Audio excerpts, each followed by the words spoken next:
Donc, bonjour. Alors là, il faut que tu dises ce que tu as compris, parce que là, on t'enregistre. On n'est pas bien. Voilà. J'ai compris. Donc, du coup, Frédéric, on dit Frédéric? On dit Fred, parce que personne ne m'appelle Frédéric, sauf ma mère quand elle m'engueule. D'accord. Fred, merci encore d'être venu.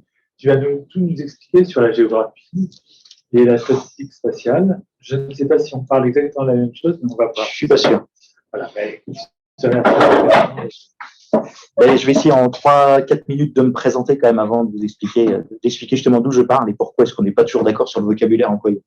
Parce que je suis pas statisticien, ça c'est très clair. Je suis géographe, ce qu'on appelle un géographe théoricien. C'est-à-dire que mon boulot de géographe consiste à essayer de créer des méthodes pour mieux comprendre l'espace ou mieux le décrire. Pour donner un petit exemple, c'est toujours bien, souvent on se situe avec ce qu'on a fait en thèse. Donc, mon travail de doctorat consistait à adapter des algorithmes génétiques pour optimiser des partitions spatiales sur des points de rabattement d'un réseau.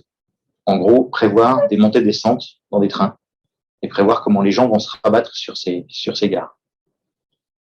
Donc, j'ai fait ça avec des algorithmes génétiques qui étaient basés sur des modèles probabilistes, qui étaient des modèles de régression log linéaire multiple. Voilà, donc moi, je crée de la méthode là où éventuellement, il n'y avait pas de méthode encore adaptée en géo. Et après, j'ai travaillé beaucoup sur les modèles émergents pendant presque 10 ans sur les questions de mobilité auto-organisée dans les grandes villes du Sud. Le meilleur exemple pour ça, c'est Brazzaville, où chacun possède son bus, chacun fait ce qu'il veut avec, et en fait, ça génère des espèces de patterns spatiaux qui sont à peu près toujours les mêmes et assez stables dans le temps et dans l'espace. Donc, voir comment ça a émergé, voir comment ils s'organisent. Et pour ça, j'ai bossé avec des systèmes multi-agents beaucoup, voir comment on pouvait créer l'émergence à partir de l'interaction individuelle. Juste une question, ouais. Je vais commencer avec des désagréables. Ça veut dire quoi, des systèmes multi-agents? Alors, les systèmes multi-agents, c'est... je vais essayer de le définir simplement. On va charger un comportement à une entité simulée informatiquement. C'est des modèles de simulation où on charge un comportement. Là, je parle en tant que géographe.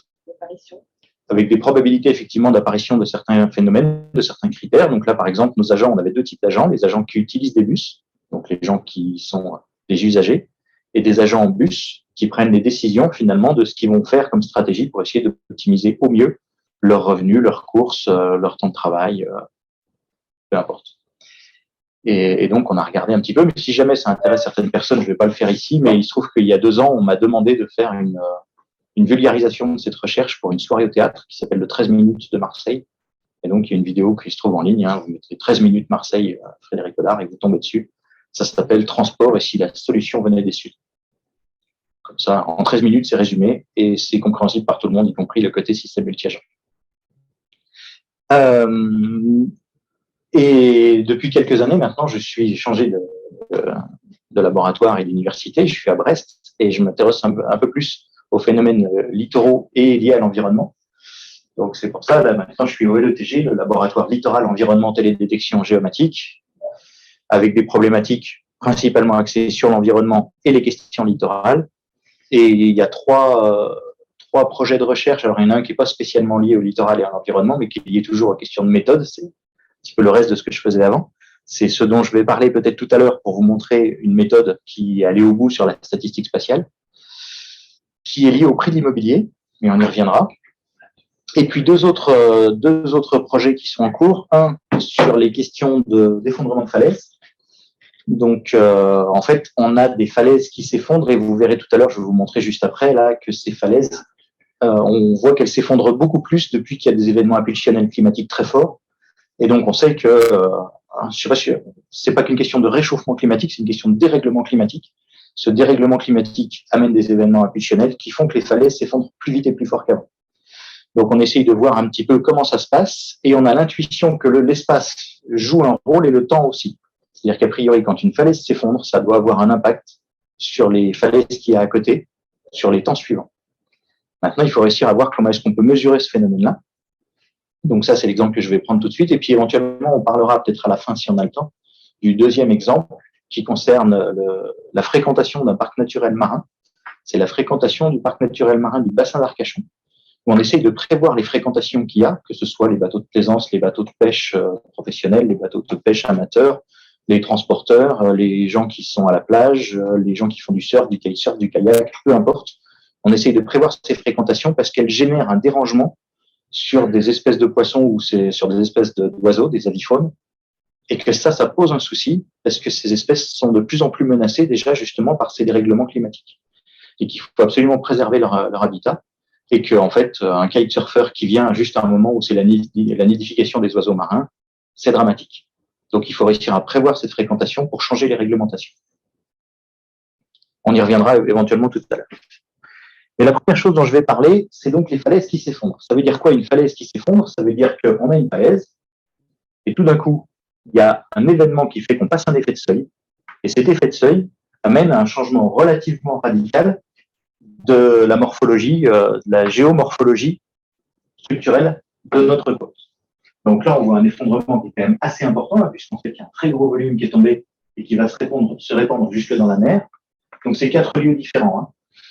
Là, on a un effondrement qui est un peu plus localisé. On a des effondrements qui sont des fois très petits. Ici, c'est ce qu'on pourrait appeler un éboulement, c'est-à-dire qu'en fait, on a un effondrement, mais qui change quand même structurellement le trait de côte. Donc là, on a des effondrements. Voilà, en gros, à quoi ça ressemble. À chaque fois, il y a des éléments différents de falaises qui peuvent tomber. Alors, ça, c'est pas du tout ma thématique de travail à moi, c'est la thématique de travail d'une de mes collègues à Brest, qui s'appelle Pauline de Tortue. Et quand je suis arrivé à Brest, elle est venue me voir en me disant, voilà, mes falaises s'effondrent.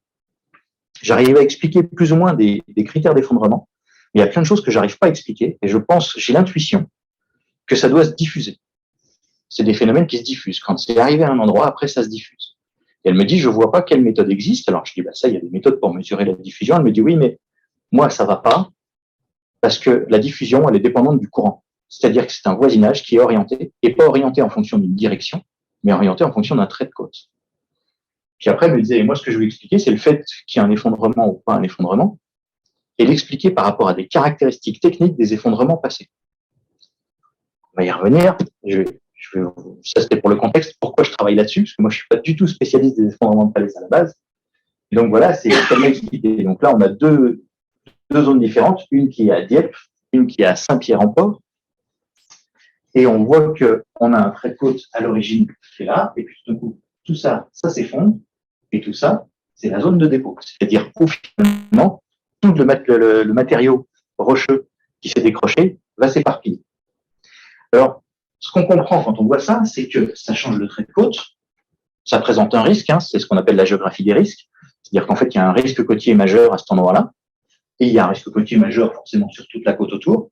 On comprend qu'il y a une instabilité qui apparaît.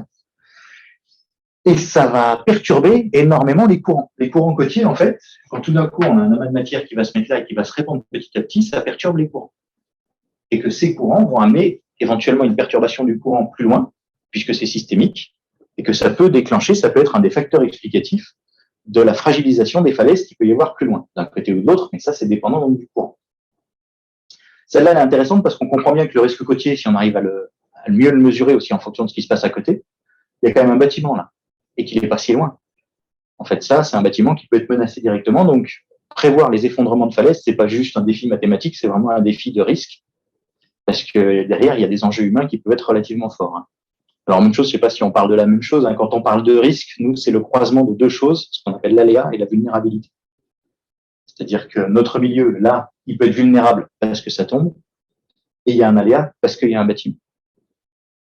Et donc, ça présente un risque. Là, le risque est moins fort parce que c'est moins occupé. Pour ça, on a différents types de données. En fait, on a notre trait de côte. Ça, c'est pas une avancée du trait de côte, c'est les différentes dates auxquelles on a des relevés. Des relevés soit qui ont été faits à la main, soit qui ont été faits sur toutes ces dates-là par des photos aériennes ou des prises de vue et qui nous permettent d'avoir un relevé relativement fiable. Donc, vous voyez qu'on a plusieurs dates, la plus ancienne étant 1939, et puis ça remonte jusqu'à 2015, et sachant que sur l'ensemble du trait de côte, en fait, on en a 5, 2000, 2008, 2012, 2013, 2014, que ça a été fait d'un côté puis de l'autre, mais on considère que ça va être à peu près la même date, et 2015. Donc, en fait, on se rend compte que là, on a 5 dates, on a absolument tout. Éventuellement, on peut remonter un petit peu plus loin pour essayer de comprendre ce qui s'est passé. Donc, le trait, en fait, tous les traits que tu as, c'est que tu as toutes les données. Là. Un trait, c'est quand on a les données. Ce qui veut dire que là, au milieu, par exemple, avant 2000, on n'a pas de données. Mais on a des données sur quasiment tout le reste. il y a quelques trous ici et là. C'est-à-dire que ça peut poser un petit souci, soit on extrapole les données, soit on considère qu'on les a pas. Tout dépend si on considère notre espace comme continu ou si on le considère comme discret. On va y revenir sur le défi méthodologique que ça présente. Et donc, quand je vous disais que le nombre de falaises qui s'effondrent, même si on n'a pas tout le trait de côte à chaque fois, globalement, là où ça s'effondre, il y a des prises de vue qui ont été faites. On comprend bien que là, il y a de la perturbation, beaucoup plus fort que ce qu'il y avait avant. Et ça, c'est vraiment les effets du dérèglement climatique. Là, c'est la période des grosses tempêtes, Xynthia et autres, qui sont arrivées. Il y a eu énormément de tempêtes qui sont arrivées sur les côtes françaises à ce moment-là. Et on comprend bien qu'il doit y avoir une corrélation avec les événements impulsionnels météorologiques. Mais ça, une fois qu'on a enlevé, finalement, c'est quoi qui nous permet d'expliquer qu'il y a une relation systémique entre un effondrement de falaise et ce qui s'est passé avant. Alors, vous voyez, là, j'en profite, on a 6 relevés différents, c'est parce qu'en fait, ça a été établi en 6 grands groupes, et ces grands groupes, en fait, ils sont dépendants d'une vitesse de déblaiement. Les courants n'ont pas la même vitesse, ils n'ont pas la même force. Et ce qui fait qu'en fait, on sait qu'ici, il y a une vitesse de déblaiement quand c'est tombé, qui est plus ou moins rapide que celui-là ou que celui-là. Et on va considérer que sur l'ensemble de ces cellules, les vitesses de déblaiement sont relativement stables. Parce que les courants ne changent pas. En fait, c'est des espèces de systèmes de Hans. Et donc, vous voyez, là, chaque fois qu'il y a un petit point noir, ça veut dire qu'il y a eu de l'effondrement. Il y a eu un effondrement à un moment dans la fenêtre temporelle qu'on a eue. Donc là, vous avez un zoom juste à cet endroit-là. Et à chaque fois, vous avez une espèce de bulle, c'est l'emprise spatiale de l'effondrement. Vous voyez quand même, là, on a une côte en termes de risque qui est très, très forte et où les effondrements, en tout cas, sont très présents. Si je vais vite, j'essaie d'avancer un peu vite pour pouvoir parler des autres exemples aussi après que j'ai en stade spatial. S'il y a des choses qui sont pas forcément claires.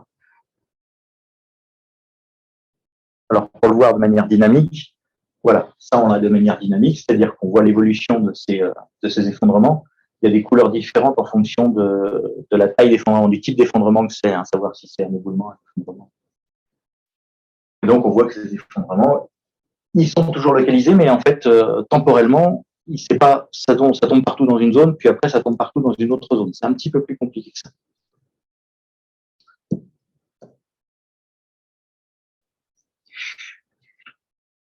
Alors, il y a des choses, ce modèle-là, il n'est toujours pas abouti, donc je vous en parle parce que ça fournira éventuellement une base de discussion. Mais là où est-ce qu'on en est et les problèmes que ça peut poser. On a une variable à expliquer, soit une quali binaire, c'est-à-dire il y a éboulement, il n'y a pas éboulement, soit on considère que c'est une variable quanti-continue, dans le sens où le volume d'éboulement peut être dépendant du volume d'éboulement de ce qui s'est passé à côté, à un autre temps, T-1, T-2. Donc, soit on considère que c'est du quali binaire, soit du quanti.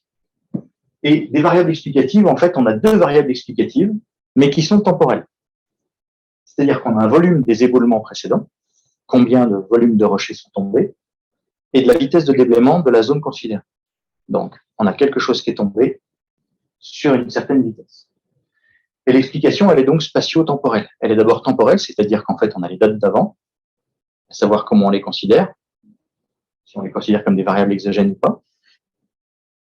Et c'est spatial, puisqu'en fait, c'est dépendant d'un voisinage, comme je vous le disais tout à l'heure, qui en plus est orienté, dépendant du courant.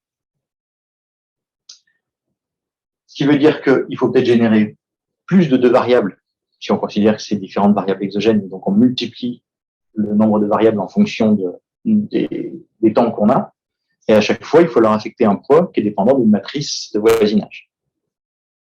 Donc, un voisinage orienté. Les différents problèmes et les hypothèses auxquelles ça correspond. La premièrement, c'est qu'on considère qu'on a des variables temporellement autocorrélées, ça c'est notre hypothèse, sinon a priori ça ne marche pas les modèles qu'on veut mettre en place, mais il faut qu'on la valide ou pas. Ce qui veut dire que nos termes d'erreur, alors on en a rediscuté avec Laurence, je ne sais pas si elle est complètement d'accord, mais moi c'est comme ça que je le comprends, mais comme je leur ai dit, je ne suis pas statisticien, donc ça se trouve, des fois je mets des termes, on ne parle pas de la même chose.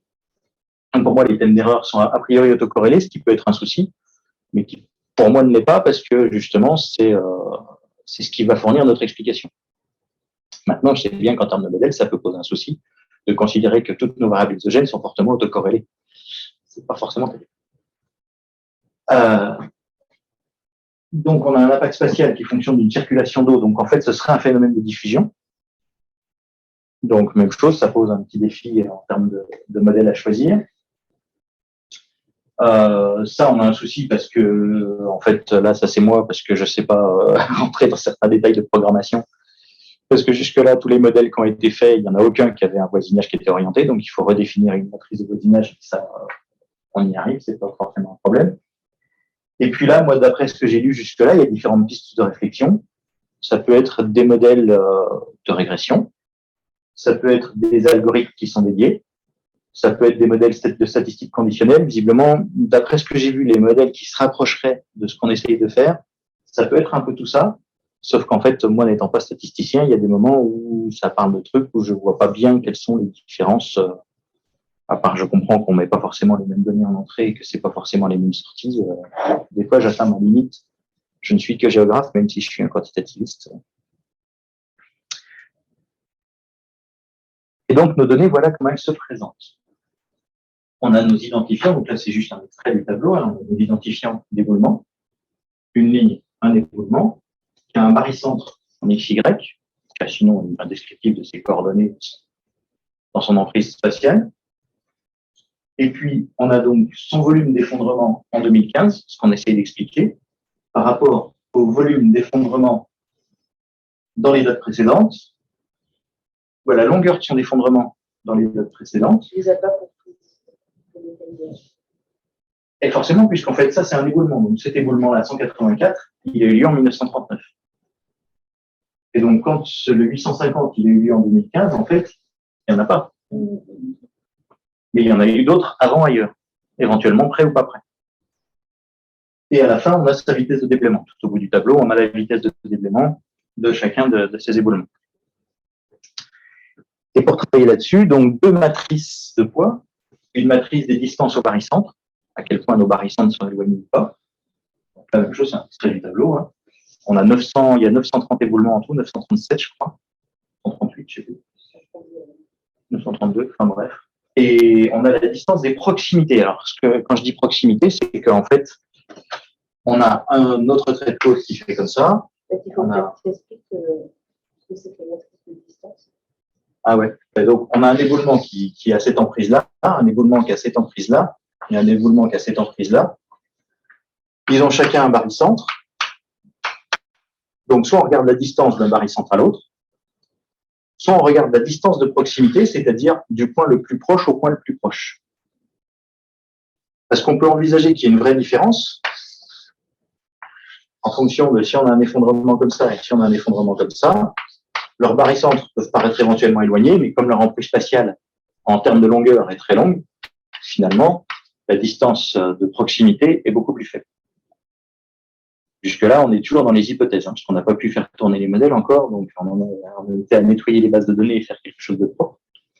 Et donc, en gros, voilà nos hypothèses, voilà comment on fonctionne. A priori, ce qu'on envisage de faire dans un premier temps, mais ça pourra fournir un élément de discussion, c'est de se dire qu'on a une régression spatiale. Alors, je ne sais pas si ça vous parle, la régression spatiale, j'y viendrai peut-être après.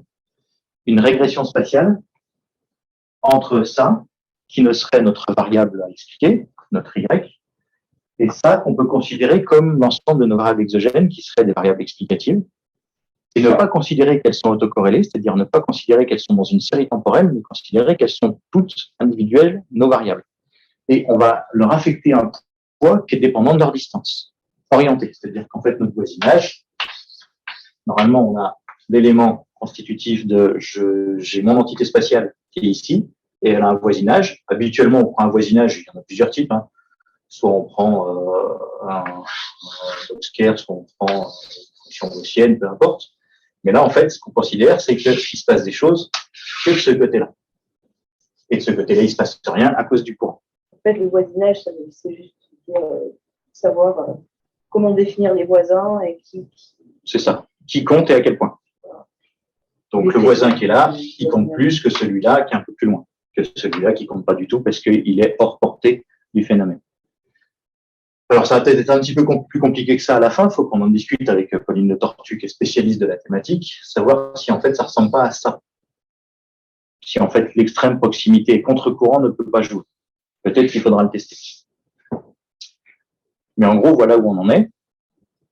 Alors, il existe certainement d'autres modèles qui, au lieu de considérer que ces variables sont juste des variables exogènes indépendantes les unes des autres, comprend qu'elles sont dépendantes les unes des autres, parce qu'elles sont forcément dépendantes les unes des autres. Et auquel cas, il faut y aller sur de la régression temporelle. Modèle de panel ou, je sais pas, la régression temporelle. Spatio-temporelle. Voilà, ça c'était juste pour l'intro sur une longue intro, parce que ça fait déjà 25 minutes que je cause, sur là où est-ce qu'on en est aujourd'hui, quel modèle on essaye de faire travailler en termes de stade spatial. Mais ce que j'aimerais vous montrer maintenant, c'est un modèle de stade spatial qui aboutit, parce que celui-là, il est en cours et qu'on est en train d'essayer de faire tourner des modèles. On vient juste de terminer la base, donc celui-là, il y a moins de résultats visualisés, c'est un petit peu moins fun. Mais je vais vous montrer un autre travail qui, pour le coup, est plus abouti, alors, est moins en lien avec l'environnement, mais est en lien avec le réchauffement climatique, qui est lié au prix de l'immobilier, ce que je vous disais tout à l'heure. Et je vous dis c'est lié au réchauffement climatique parce qu'on se rend compte que plus ça va, plus les zones qui sont annoncées comme se réchauffant le plus et vont être de plus en plus désertiques, typiquement la Provence, les prix de l'immobilier, c'est là où ça augmente le moins vite aujourd'hui. Ça continue à augmenter, mais c'est là où ça augmente le moins vite. Et typiquement la Bretagne, depuis fin 2019, enfin 2020, la période pré-Covid, c'est la région où ça a le plus augmenté, et de très loin. L'intercommunalité, ce qu'on appelle l'EPCI de Brest, en fait, a connu une augmentation de quasiment 20% en un an sur la première année du Covid. Ce qui est phénoménal. Ça n'arrive jamais, normalement. À 20% en une année, ça n'arrive quasiment jamais. C'est-à-dire que là, on a des phénomènes qui sont liés au temps et à l'espace. Alors, vous allez voir que c'est très lié à l'espace pour une raison simple. Alors, voilà, vous avez une jolie carte. Le prix médian de vente par intercommunalité en France. Plus c'est foncé, plus c'est cher. En fait, ce prix de l'immobilier, on pourrait se dire, c'est les modèles économiques. Les modèles économétriques nous disent habituellement, quand on essaie de comprendre la valeur de quelque chose, c'est le modèle hédonique qui nous dit c'est dépendant des caractéristiques de ce bien. C'est plus compliqué que ça sur le prix de l'immobilier. Des fois, ça peut être cher à un endroit parce que c'est cher autour. Toutes les caractéristiques font que ça ne devrait pas être cher. Tout est pourri. Mais en fait, ça peut rester cher. Prenons un exemple. Pontoise. Pontoise, a priori, ça ne fait pas rêver, quoi. Sauf que la proximité avec Paris fait que ça reste cher. Non, on peut pas dire ça. Si, on peut dire ça. Mais en proche. Ok. Non, je pense que c'est bien l'étape avec Sergi, parce que là, c'est historique. Oui, c'est vrai. Sergi, encore pire. Sergi, c'est Sergi, ça marche bien. Mais vous verrez, puisqu'en fait, je les ai situés, Sergi. En fait, l'EPCI qui est vers Cergy-Pontoise, on voit pas, parce qu'il y a pas, on voit plus le détail des EPCI. Mais on les voit très bien sur le graphique, vous allez voir, c'est très bien situé. Donc, c'est bien parce que là, on revient à des variables qu'on connaît bien. Hein, vous voyez que les prix de l'immobilier, on est sur une belle gaussienne, il n'y a jamais de soucis, statistiquement, tout est parfait. Quand on regarde les liaisons avec d'autres variables, typiquement le pourcentage de logements vacants, bon, c'est des sciences sociales, hein. Il y a des nuages de points qui sont un peu pourris, mais pour les sciences sociales, on est content. Pour avoir des meilleurs nuages de points que ça, il faut aller bosser sur les cailloux avec mes collègues, le sable. Mais pour nous, on est content. Globalement, ça marche pas si mal. J'avance un petit peu vite parce que c'est pas. Donc là, c'était juste une des variables explicatives, qui est le pourcentage de logements vacants. Hein, voilà. La diagonale du vide française, elle existe toujours. Il n'y a pas de doute. Et en fait, quand on fait une régression linéaire, donc là, c'est juste avec une variable explicative, c'est pas terrible. On voit qu'il reste quand même d'énormes structures encore. Et donc, ce qu'on a fait, c'est qu'on s'est dit simplement, on va faire une régression linéaire multiple classique. On est parti de 67 variables explicatives potentielles. On a fait tourner un stepwise très tolérant. Et on a gardé 8 variables explicatives. En fait, non, c'est pas tout à fait vrai. Le stepwise, on a gardé 6. Et on en a mis 8. Vous allez voir pourquoi. Il est mieux présenté comme ça. Donc, ça, c'est notre matrice d'inertie. On en a gardé 2 qu'on n'aurait sans doute pas dû garder. Parce qu'en fait, ils sont très peu significatifs. Mais ils vont être intéressants justement quand on va amener les modèles spatiaux. Donc, c'est pour ça qu'on les a intégrés, c'est les parts des cadres et les parts des agriculteurs. Ceux-là, spatialement, vont avoir un véritable intérêt. Et donc, quand on fait tourner notre régression multiple, je vais très vite, mais parce que j'imagine que là, voilà, c'est des choses très classiques, hein. On obtient un R2 qui est pas mal, hein. On a un R2 ajusté qui est à 0,77, en sciences sociales, on est plutôt content, on a des élasticités qui posent pas mal, Vous voyez ce que je disais, la part des agriculteurs, l'élasticité elle est très faible. Alors les élasticités sont comparables, hein, bien sûr, je ne l'ai pas dit, mais on a centré réduit toutes nos variables explicatives. On a fait une standardisation. Et donc on a un truc, on est plutôt content, le modèle marche pas si mal. On a chargé des variables, on a pas mal de variables, mais vous voyez qu'en fait, quand on regarde là, nos coefficients bêta, effectivement, il y en a deux qu'on aurait dû sortir, les cadres et les agriculteurs, parce qu'en fait, ils sont hors significativité. Et en plus, quand on regarde le vif, on a un autre souci. Alors, je sais pas quels sont les critères des vifs, je me suis aperçu que ça changeait d'une discipline à l'autre. Quand je discute avec les psychologues, on n'a pas du tout les mêmes critères pour accepter ou dégager nos variables. Mais là, on a deux variables qui, en fait, présentent une multicollinéarité relativement forte, qui sont nos logements suroccupés et nos petits logements. Même chose, vous allez voir pourquoi, finalement, on les a gardés les deux. Parce qu'on aurait pu en virer une, la multicollinéarité étant forte, mais en fait, ils sont intéressants d'un point de vue spatial. Et quand on fait notre régression multiple classique, voilà ce qu'on obtient. On sort ça, je suis en train de penser, vous n'avez pas spécialement d'ordi, mais je vous montre. On a encore des structures spatiales qui sont relativement fortes, le long des littoraux, le long des frontières. Et en fait, sur Paris, ça se voit un peu moins, mais on a Paris qui est très foncé et la première couronne qui est vraiment en bleu très foncé aussi. Donc, on a encore des structures qui apparaissent. Alors, ces structures, nous, je ne sais pas si vous faites comme ça en stat, mais nous, on se dit, OK, ces structures, elles ne sont pas liées à nos variables explicatives, mais peut-être parce qu'elles sont opposées dans nos variables explicatives. Ce qu'on fait dans ces cas-là, on regarde des classifs, ce qu'on a fait.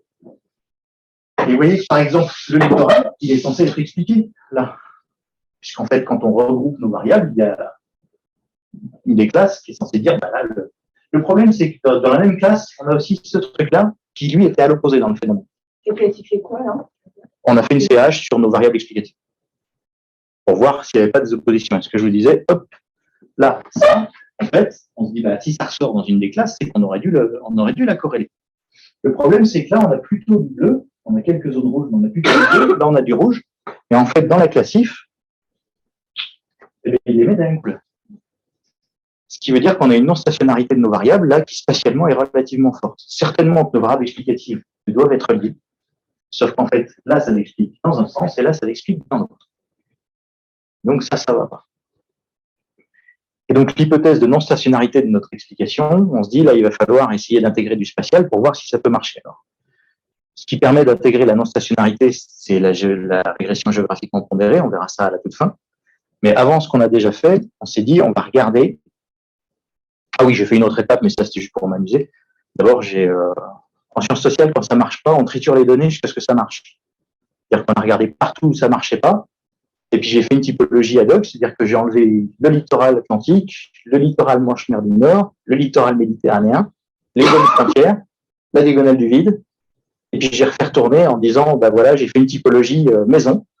Et ça marche vachement mieux. Bon, c'est triché.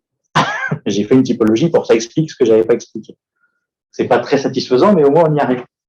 On est content. Il y a beaucoup moins de structures dans nos résidus. Et on a fait monter notre lerbe. Donc j'ai fait une encova là-dessus. Ouais, mais c'est triché. Et donc on va rajouter du spatial. Alors on se dit on va rajouter du spatial, c'est très bien.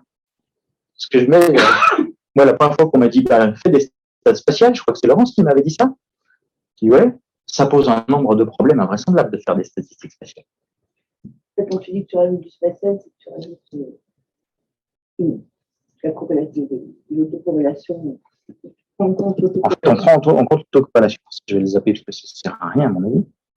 Mais prendre en compte l'autocorrélation, d'abord, ça veut dire prendre en compte un voisinage. Or, notre voisinage, c'est pas si clair ce que c'est. Pour vous, un voisin, c'est un voisin. Pour un géographe, ça se discute. C'est-à-dire que ça peut être dépendant d'une distance, et une distance qui est à définir, parce que ça peut être une distance métrique, c'est les diapos que j'ai zappé à notre distance métrique, ok, une norme P entre A et B. Super. Sauf que de temps en temps, ça peut être de la distance de Manhattan, parce qu'on est en milieu urbain et qu'en fait, la distance euclidienne n'a pas de sens. De temps en temps, ça peut être de la distance temps, c'est-à-dire le temps ressenti. Et auquel cas, votre norme P, elle peut être égale à 1,8. Donc, la distance, en fait, déjà, c'est un vrai problème.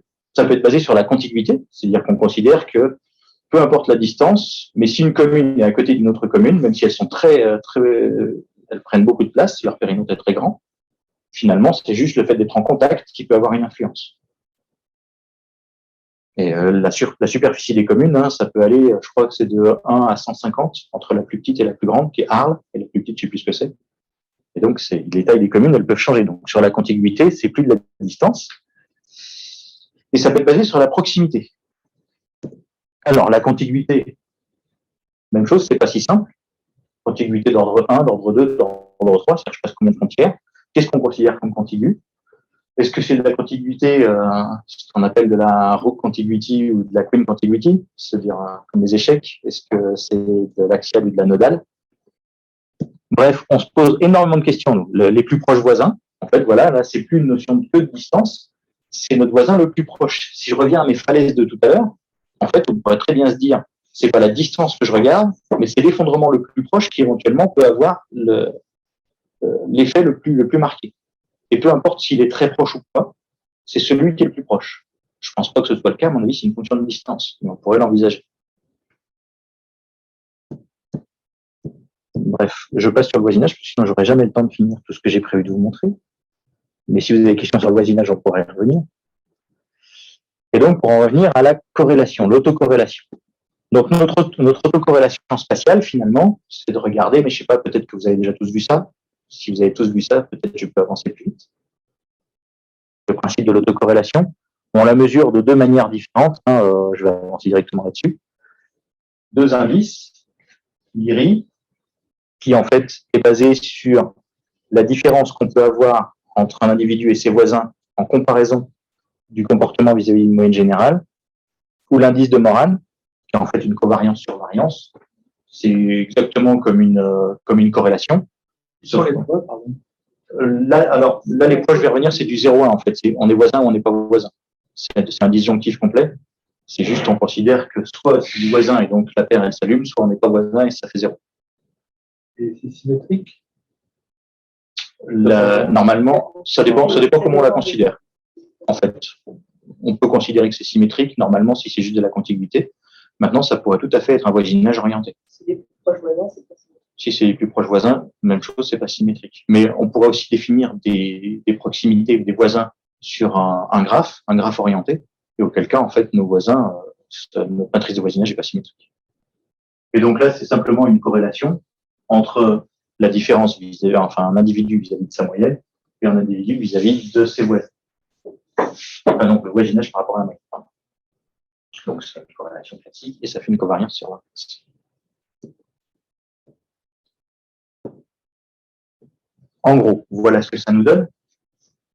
Là, on a ce qu'on appelle une autocorrélation spatiale positive. Ceux qui se ressemblent sont proches et la zone de contact est la plus faible possible. Une autocorrélation spatiale nulle, c'est réparti quasiment aléatoirement. Et une autocorrélation spatiale négative, le fait d'avoir des valeurs faibles côtoie quasiment toujours des valeurs fortes au plus possible.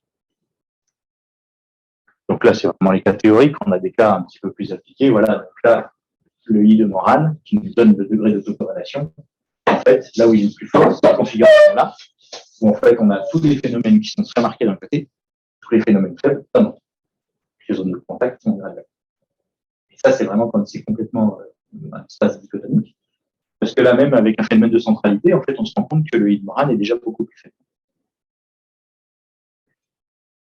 Donc, il y a quand même des biais à tout ça. C'est par exemple que votre autocorrélation spatiale, c'est une valeur globale, et que pour la même valeur globale, ça peut traduire deux configurations différentes. Bien sûr. Donc ça, c'est quand même gênant. Et que on prend un écart à la moyenne, c'est-à-dire qu'on va rester aveugle finalement aux individus voisins qui auraient des valeurs proches.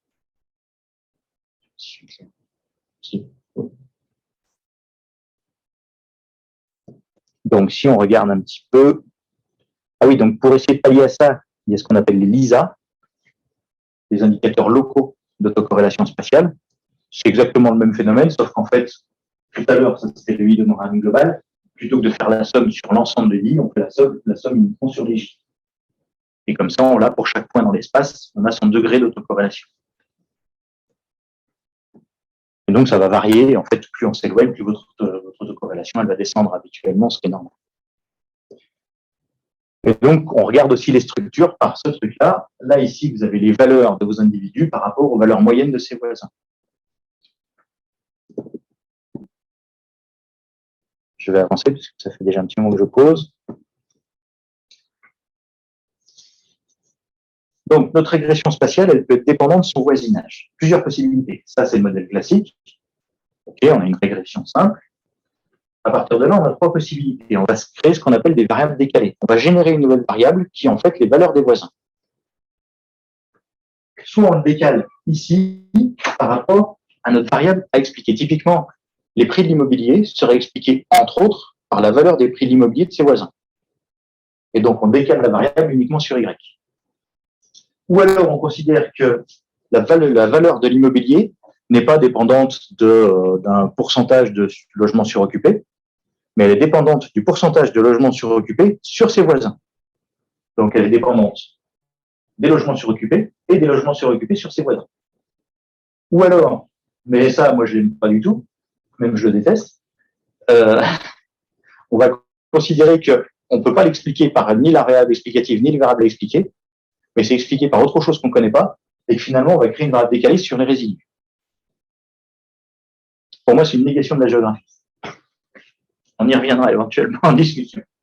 Et puis après, on peut croiser tous les trucs. C'est-à-dire que là, par exemple, on va décaler à la fois sur la variable à expliquer et sur les variables explicatives.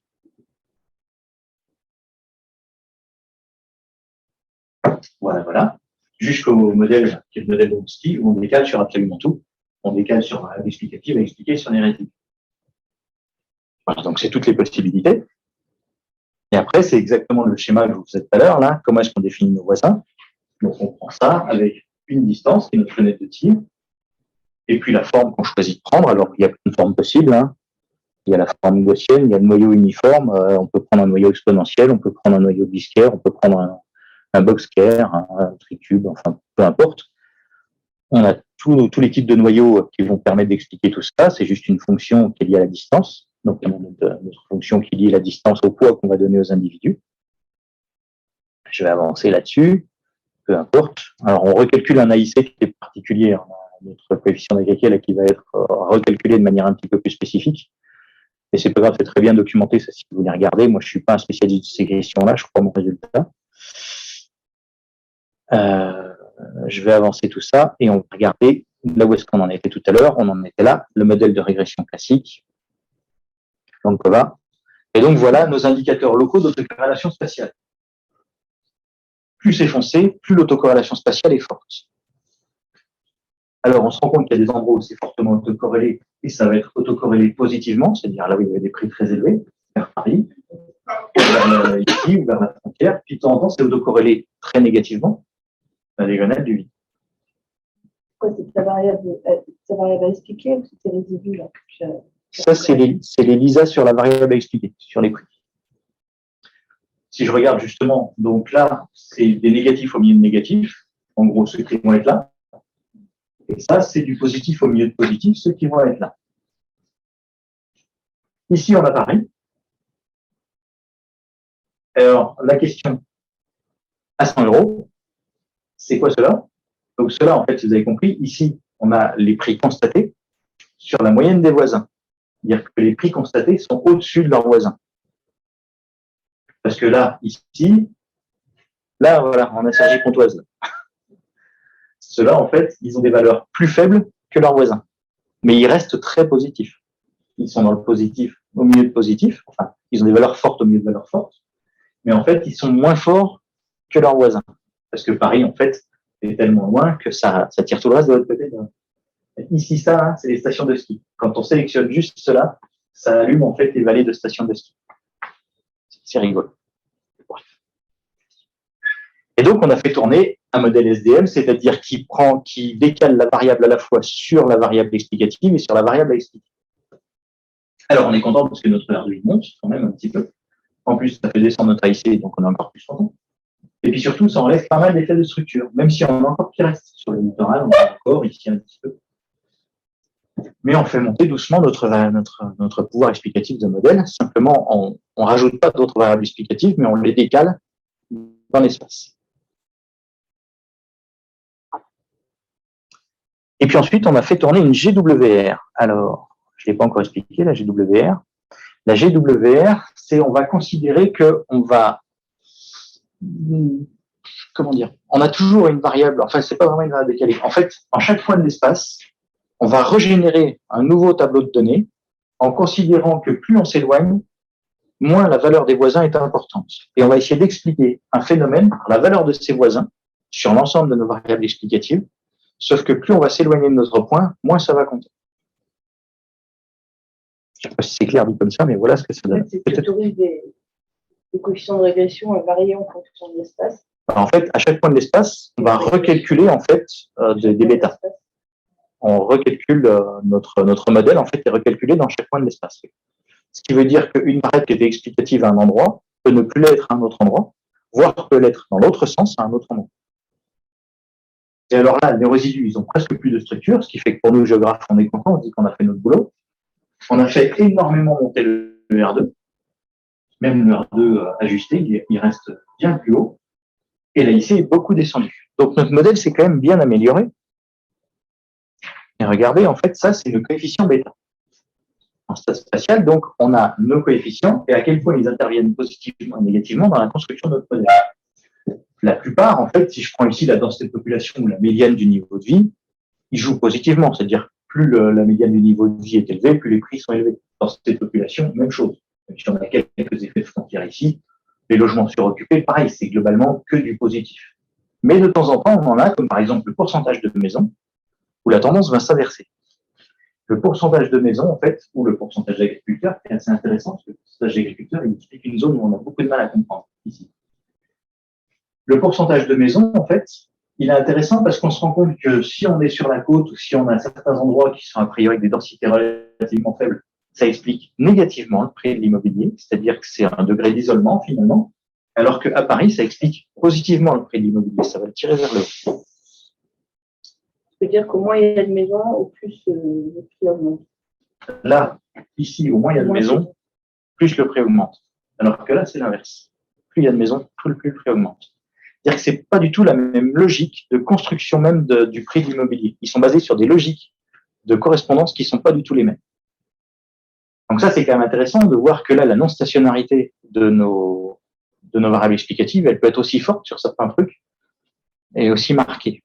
Tu parles de non-stationnarité, mais c'est pas pareil quand même. Ah, pour nous, c'est de la non-stationnarité spatiale. C'est-à-dire que...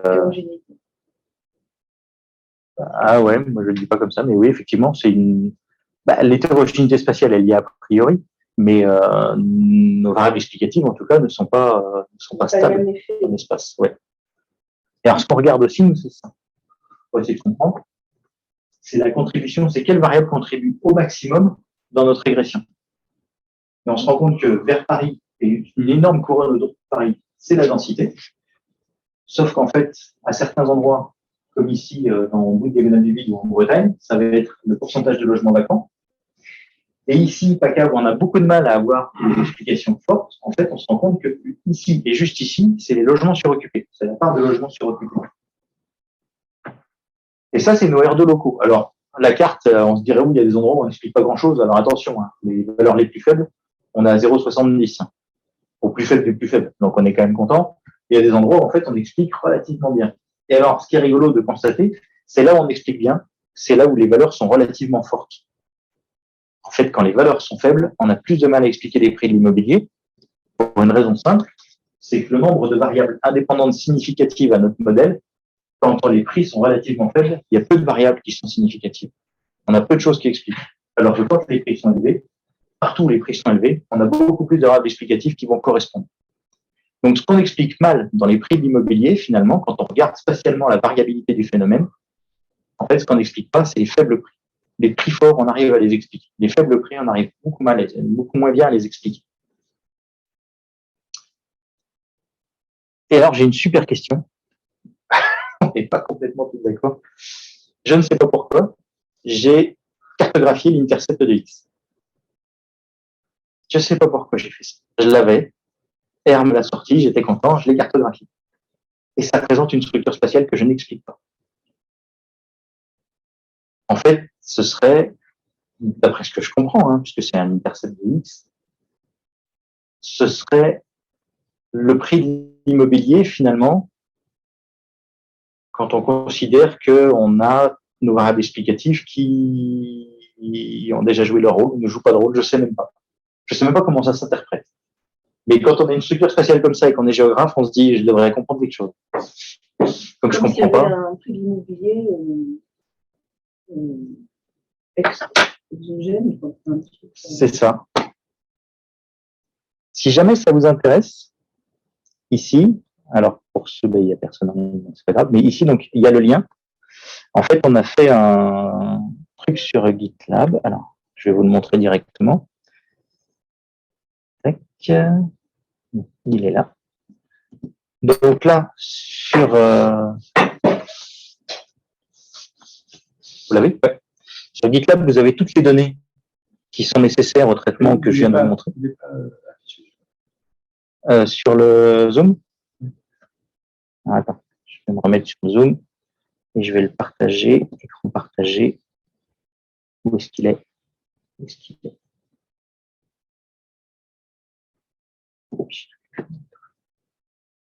J'ai trop de trucs allumés.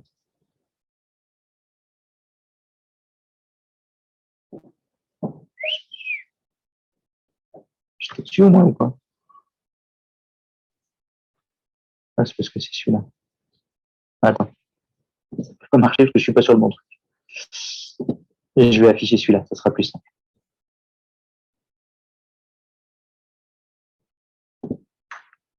Écran partagé. Celui-là. Voilà. Donc ça, c'est ce que je viens de vous montrer, sauf qu'il y a un peu plus de détails sur le traitement. Donc tout ça, c'est généré par un RMD à partir de R. Et vous avez toutes les étapes. Donc c'est pas mal parce que vous pouvez récupérer les données, tester, il y a tous les packages nécessaires. Il y a la présentation des données dans leur totalité que vous pouvez récupérer aussi, bien sûr. Alors c'est des données qui sont pas publiques normalement, mais c'est pas grave, on a considéré qu'elles l'étaient. Parce qu'elles le sont en fait, hein, c'est des données qui sont disponibles au clic. Parce qu'en fait, sur les prix de l'immobilier, il y a ce qu'on appelle la DVF, c'est la demande de valeur foncière, qui est mise en ligne gratuitement par DataGouv. Sauf qu'en fait, elles sont pourries ces données, elles sont plein d'erreurs. Et donc, nous, on s'est pas basé sur ces données-là, on s'est basé sur les données notaires de France, qui, elles, ne sont pas publiques. Et qui sont disponibles au clic. Alors, bon, on est à la limite, quoi. Donc, on réexplique le principe du voisinage et comment est-ce qu'on génère le voisinage sous R, comment on fait une matrice de voisinage en fonction des arguments qu'on souhaite avoir, la présentation de nos différentes variables à expliquer et explicatives, notre matrice de pondération, notre matrice d'inertie, les bêtas, comment est-ce qu'on fait pour regarder tout ça, le vif, comment est-ce qu'on fait pour regarder tout ça, mais ça j'imagine que vous savez, et après, donc on a les critères spatiaux, donc la régression classique, et à partir de là, on a la régression spatiale. Donc ça, c'est la carte d'ELISA. Et comment est-ce qu'on fait pour calculer l'autocorrélation à partir de R? Vous avez aussi toutes les routines et les codes qui sont déjà disponibles. La carte de significativité d'ELISA, les clusters, les fonctions de voisinage qu'on peut mettre. Et en fait, là, je crois qu'on est passé directement à la GWR après.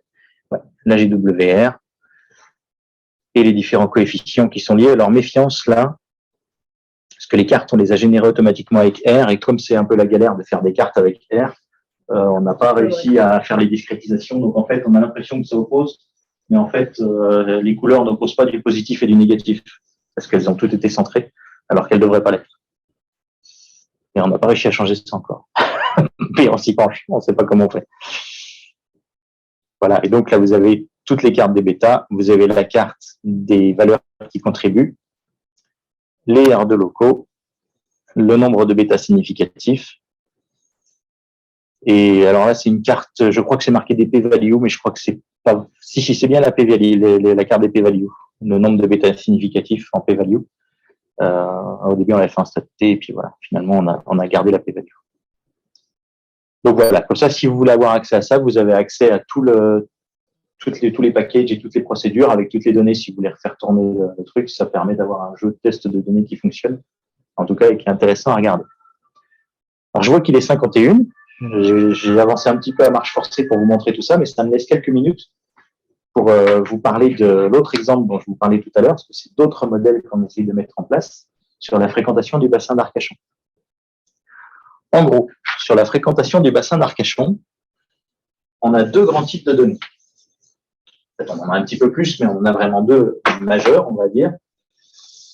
Sur une année, on va prendre sur 2022, on a ce qu'on appelle des données AIS. Les données AIS, c'est les données de positionnement des bateaux. Et en gros, du moment qu'ils ont leur AIS allumé, et légalement, ils sont obligés pour la plupart d'avoir leur données allumées, on a leur position toutes les 3 minutes. Nous, on considère qu'on a une donnée quasiment continue. Ça nous satisfait parce qu'un bateau, ça avance pas si vite que ça quand même. Donc, en fait, sur l'ensemble de l'année, on a une donnée qui nous décrit les positionnements de nos bateaux. Mais tous les bateaux n'ont pas un AIS. Les petits bateaux n'ont pas d'AIS. Et certains bateaux, les bateaux de pêche, par exemple, quand ils ne sont pas en activité de pêche, ils ne sont pas obligés de l'allumer. Ce qui veut dire qu'il y a une partie de la donnée de fréquentation, de plaisance, de pêche ou de transport qu'on n'a pas. Par contre, ce qu'on a, nous, on a des photos aériennes. Et ça, on l'a à 29 pas de temps différents sur l'année, qui nous décrivent l'ensemble des positionnements de bateaux. On considère que c'est une variable exhaustive, on a absolument tout. Tous les bateaux, quels qu'ils soient, sont positionnés. Et en plus, on a d'autres types de fréquentations, qui sont les fréquentations de loisirs ou de pêche à pied. Donc, pêche à pied, sport de glisse, surf, kitesurf, kayak, ou simplement plagiste. Donc, on a 29 dates, on a absolument toute l'information qu'on souhaite avoir. Par des photos. Par des photos aériennes. Et puis, de temps en temps, très ponctuellement, alors ponctuellement, temporellement et spatialement, ce n'est pas tout l'espace, on a des comptages. Par exemple, sur la dune du Pilat, on a des comptages. Sur certains parkings, on a des comptages. Mais qui peuvent être partiels sur une partie des activités et sur une partie de l'espace. La question, c'est comment je remplis ça et comment je remplis ça. Donc, il faut réussir à faire de l'extrapolation de données sur données manquantes. Alors, on a plusieurs hypothèses. La première hypothèse, et qui paraît marcher relativement bien, c'est basé là-dessus sur des modèles de biologie marine, parce qu'en fait, en biologie, ils se disent, OK, j'ai différentes espèces qui sont adaptées ou pas à un biotope. Et en fait, on pourrait considérer qu'un kitesurfer, c'est comme une espèce marine qui est adaptée ou pas à un biotope, qui est adaptée à des conditions idéales, c'est-à-dire que lui, il a besoin d'un parking à proximité parce que c'est vachement lourd, tout le matos, qu'il y a les conditions de vagues qui sont intéressantes sur cette plage-là, qu'il y a en variable aussi exogène autres, il y a des conditions de météo, il y a des conditions de vent, enfin il fait beau, il y a du vent, c'est le week-end, voilà, qui peuvent expliquer tout ça.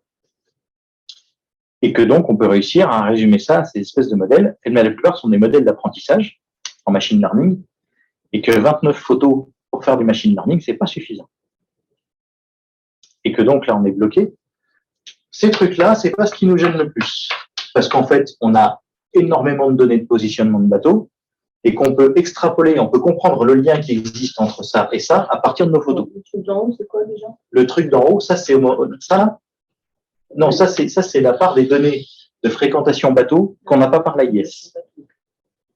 Sauf que comme on peut travailler sur une correspondance entre ces moments-là et ces moments-là, enfin, sur ce moment-là, entre ce qu'on a sur l'AIS et ce qu'on aurait dû avoir, on peut voir une relation qui ne va pas être une relation de proportionnalité, qui sera une relation d'explication aussi par certains facteurs externes.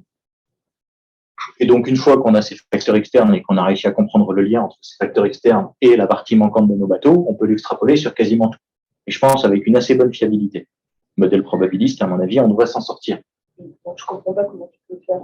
Ben, on se dit, en fait, là, j'avais un nombre de bateaux constatés. Par exemple, j'avais sur une zone 25 bateaux de plaisance, 18 bateaux de pêche et un transporteur. Et en fait, j'aurais dû avoir 34 bateaux de plaisance, 29 bateaux de pêche et 2 transporteurs. En fait, ce qui me manque, c'est pas juste un rapport de proportionnalité, c'est une proportionnalité qui est amoindrie ou augmentée parce que les conditions météo étaient comme ça, parce qu'on était en semaine ou qu'on était en week-end, ou que c'était un jour férié et qu'on était en période scolaire ou en vacances. Voilà, en gros, j'ai mes critères externes et qui me permettent d'expliquer la relation qu'il y a entre ça et ça. Et une fois que j'ai expliqué la relation entre ça et ça à partir de toutes mes dates, de mes 30 dates, je considère que je peux l'extrapoler sur tout le reste du temps. et qu'a priori, le risque d'erreur n'est pas si grand parce qu'on a énormément de données de base. Le problème, c'est que là, on a très peu de données de base. On n'a que 30 données de base, temporellement, qui concernent tout l'espace, et qu'il faut réussir à prévoir cette fréquentation, et qu'en plus, cette fréquentation, elle est corrélée spatialement, quoi. C'est-à-dire que là, vous voyez qu'on a Arcachon. Là, Ah oui, je ne l'ai pas partagé. J'oublie.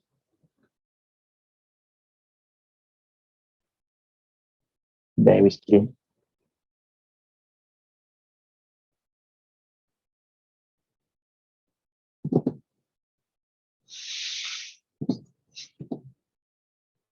Pourquoi ça ne marche plus? c'est une sorte de partage. Je ne sais pas comment je fais ça. Vas-y. Ah, c'est là, arrêté. Oui, c'est bon. Partager l'écran. Je partage ça. Donc là, j'ai mes zones. Et on imagine que là, par exemple, il y a le Ban d'Arguin, qui est une zone qui est très protégée parce que c'est une zone d'identification d'oiseaux, qui est partagée en plusieurs sous-zones. Que si je dis cette zone-là, elle est complètement interdite, on imagine que le report d'activité va avoir des impacts sur les autres zones. Donc, en fait, il y a c'est même pas une autocorrélation spatiale, là, c'est encore pire. On a une autocorrélation spatiale d'une part, mais en plus, on a des effets de report, et que je sais même pas statistiquement comment on peut appeler ça, mais c'est systémique. Si j'interdis une zone, forcément, toute l'activité qui était sur cette zone va se répartir ailleurs. Et donc, il y a des impacts. Et donc, ça, il faut que notre modèle, il arrive à le prévoir. Et que là, moi, c'est vraiment une discussion pour l'instant, parce qu'on attaque ce truc-là. Donc là, on vient d'avoir un contrat un petit peu important pluriannuel avec l'Office français de la biodiversité sur ces questions-là. Mais la question, c'est comment je remplis mes trous ici, sachant que le modèle d'apprentissage ne peut pas fonctionner parce qu'on n'a pas assez de dates, pour l'instant en tout cas. On n'a que 30 dates, peut-être qu'on en aura plus par l'avenir, mais pour l'instant, c'est pas le cas. Et que même pour faire du modèle probabiliste, 30 dates, c'est un peu faible, quoi.